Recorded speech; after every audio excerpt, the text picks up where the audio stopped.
உயர்ந்த மரங்களும் பூக்களும் நிறைந்த காட்டில் மாம்பழங்களை மிகவும் விரும்பும் மோமோ என்ற ஒரு சிறிய குரங்கு வாழ்ந்தது.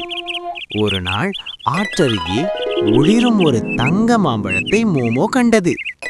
அது மந்திர சக்தி கொண்டது என்றும் சாப்பிட்டால் பெரும் வலிமை கிடைக்கும் என்றும் புத்திசாலியாமை எச்சரித்தது. மோமோக்கு ஆசை வந்தாலும் வலிமையை விட நேர்மை முக்கியம் என்ற அம்மாவின் வார்த்தையை நினைத்து அது அந்த மாம்பழத்தை எடுத்துக்கொள்ளவில்லை.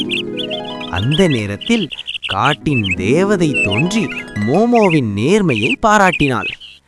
தங்க மாம்பழம் மாம்பழங்களின் கூடையானது. மோமோ அதை தன் நண்பர்களுடன் மகிழ்ச்சியாக பகிர்ந்தது.